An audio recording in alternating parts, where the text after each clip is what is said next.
Abel paced towards the towering monstrosity casually, nonchalant in his motions, swaggering and grinning as he did so.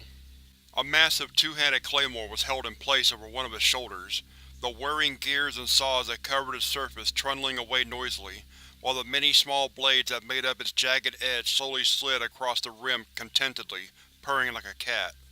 The beast in front of him was a monolith in the sparse landscape, a monument of destruction, the waves of hatred and anger radiating off its frame palpable, rivaling even Abel's lust for bloodshed. It simply stood there, a mass of heavily plated carapace and flesh, small black eyes in its mammoth skull like holes in the void, resting malevolently above thick serrated fangs, slick with drool. Even as he approached it, it was steadily changing, its tissue warping, the plates and armor growing thicker, mounds of muscle and sinew and bone sliding over each other incessantly, all in a bid to reform into something that would better stand its coming assailant. Truly, this was a godhead of annihilation, a being that embodied the primal destruction of existence. He could hardly contain his glee. After all this time, after the wait of centuries, he would actually meet a being that could surpass his capacity for violence. Maybe. He walked until he was mere feet from its colossal form, and, after a moment to savor this wondrous anticipation he was feeling, he spoke up. "I have heard tales of creatures like you. Glorious beasts of scale and flesh, talon and fang, a prowess in battle even greater than the immense intellect hiding behind those bestial eyes. They said your kind once ruled the earth from enormous stockpiles of treasure, killing and eating all who displeased you, but you were knocked from your throne, one, by the great warriors who walked this world no longer, until there were no more, and you became but mere myth," he whispered breathlessly. "Even I had thought you to be nothing but fairy tales, but yet, here you stand before me, a living dragon." There was a rumble from the beast, and its mouth began to move, cracking open slowly as the statue came suddenly to life. "Pathetic," it grumbled, its voice thick and heavy, like a mountain collapsing into itself 1,000 times over. "A dragon?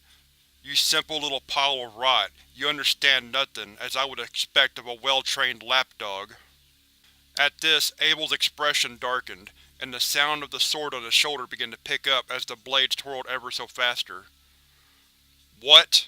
he said slowly, in a low voice that spoke a rage barely contained. "That is what you are, is it not? A trained and broke mutt, bound with a collar and all," it murmured, gesturing slightly towards the thick metal choker around his shoulders and neck. "I chose this," he replied stiffly, his face contorted into a scowl. "Whether you chose it or not, you are still a dog of those things, the only difference being that you eat from their hands rather than a bowl," it sneered, the expression almost visible on its inhuman face.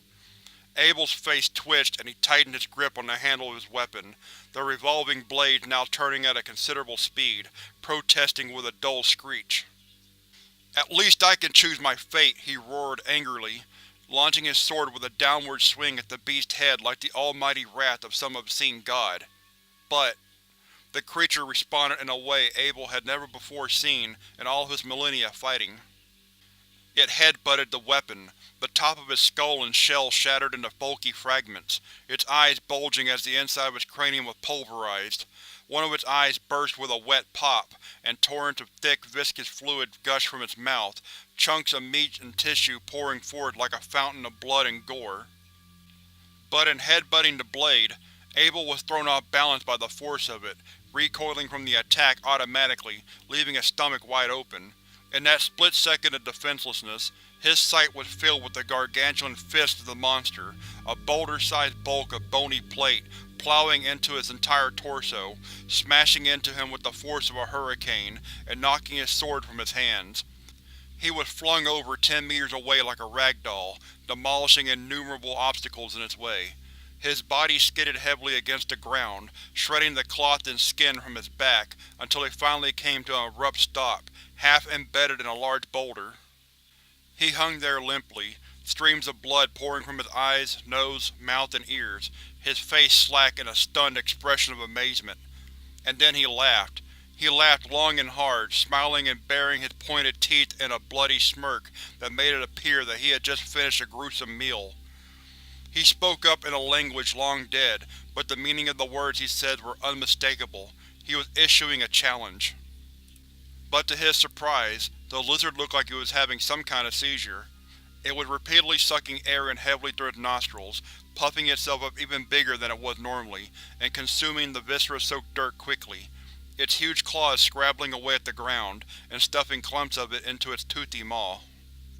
And then something amazing happened. The wound, which had warped the creature's skull into a shape reminiscent of an overripe tomato, began to undo itself, the beast's head shifting back into its regular shape, the broken plates buckling and falling off to be consumed once more, and revealing a shiny, wet carapace formed under the old, even thicker than the last. Fate.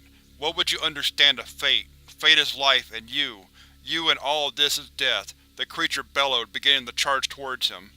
At this, Abel chuckled. Well, I can't argue with that, he replied gleefully, pulling an enormous mace out of the shadows of his ragged cloak, its handle well over 6 feet in length, its head nothing more than a mass of whirling spikes screaming obscenely as they spun in an intricate pattern of death.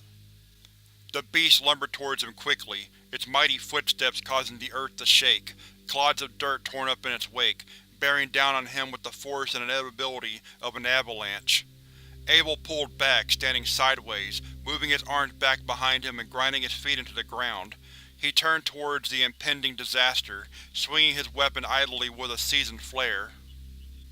And then, the beast was upon him, and he swung, time seeming to stop as his weapon once more collided with the creature's head.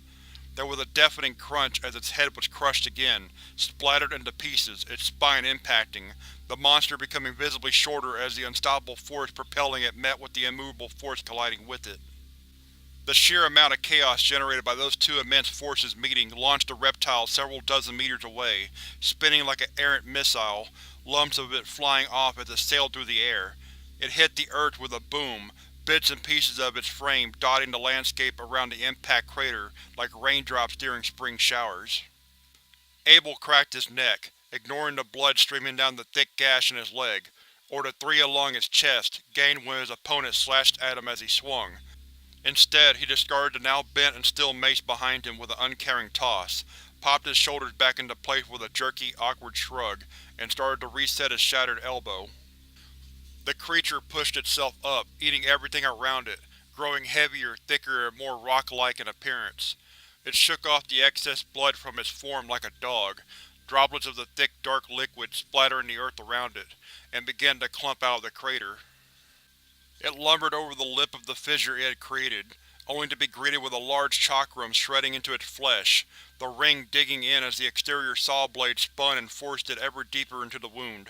Several more followed suit, flying into Abel's hands as he drew them out of the shadows, running towards his opponent. He threw himself into the air, unleashing a monstrous axe from the folds of his cloak, and hammering down into his opponent like a bomb. It shrugged off the attack as a horse does a gnat, trying to swat Abel with its huge clawed hands. He dodged and weaved around his sailing fist, planting drill-like daggers into its thick hide, leaving them to rip and tear into its flesh. Whenever an attack would come close to landing on him, he would pull himself aside using an embedded knife close at hand. Still, the creature showed no sign of slowing its attacks, or even that it felt any pain at all. It was single-minded in its assault, with only one objective in its sight: kill. Suddenly a stray claw caught Abel across the shoulder, causing him to stumble. He was rewarded for this action with another crushing fist to the gut, pinning him solidly to the ground. The beast lifted its other claw to deal the finishing blow. An executioner's axe raged for its unsightly purpose, then descending in a flash of light and shadow. It raised its hand again to crush whatever remained of Abel, but was mildly surprised to find that its arm suddenly ended at the elbow, a river of molten blood flowing freely from the wound.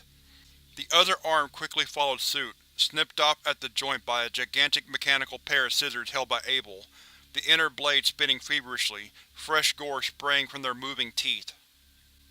The monster attempted to consume the fallen limbs and replace what it had lost, only to meet the bladed boot of Abel, kicking it directly in the bottom of the jaw and knocking it onto its back. Abel fell onto the prone creature like a jackal onto its prey, laying into the creature with an animalistic ferocity, screaming incoherently in his berserker blood rage. He kept pounding on the beast with his weapons, pulling out a fresh one each time another got too deeply lodged to pull out, or broken from the sheer strain. Eventually, he pulled back, his breathing heavy, drenched completely in vile-smelling crimson liquid. A bloody, hellish apparition. He watched it still struggle to breathe, its body still trying to reform itself. And that was when he saw it. A pulse emitted from the creature, a shockwave that forced aside the very fabric of reality.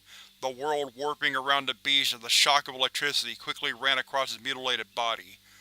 But whatever it was, he did not care. It expected no quarter, and he would give it none. It looked at him weakly, blatant disgust and hatred still as strong, still as clear as it had always been. He pulled a last long sword out of his shredded cloak and intended to deliver the final blow. The beast bared its fangs and shot up as the sword descended. His blade buried itself in the roof of the creature's mouth, traveling straight down through its brain and out the top of its head, the blade still spinning as they ripped through the pulsing gray matter. Still the monster lived, its toothy maw wrapped around Abel's arm. It eyed him smugly and gently, almost reverently bit directly through his arm, ivory teeth effortlessly slicing through muscle and bone to meet together with a tight click. Abel staggered back in surprise, and the creature reared back, head-butting him in the skull with a piercing crack, knocking him onto his ass. It gave him a final cold look, and opened its mouth to consume him.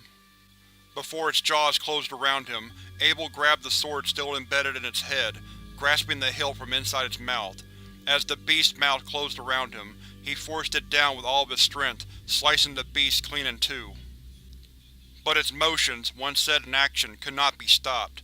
Its teeth cleaved his upper torso in two, freeing his remaining arm and head to flop lifelessly on the ground. With his final moments of consciousness, Abel thought he could hear a strange whistling sound, like something falling from a great height. Then, only darkness. Time passed as a dreamless sleep, and Abel awoke to find himself whole and anew, back in his tomb. He moved jerkily, forcing open the coffin that held him, pushing aside the chains hurriedly in a bid to get out of that bitter cold. It took him several minutes to unlock the stone door that blocked his escape, all the time pawing at the frosty ground with his boots, his breath crystallizing in front of him. When he finally did emerge, he breathed a sigh of relief. He had never liked the cold, being more a man for heat and warmth.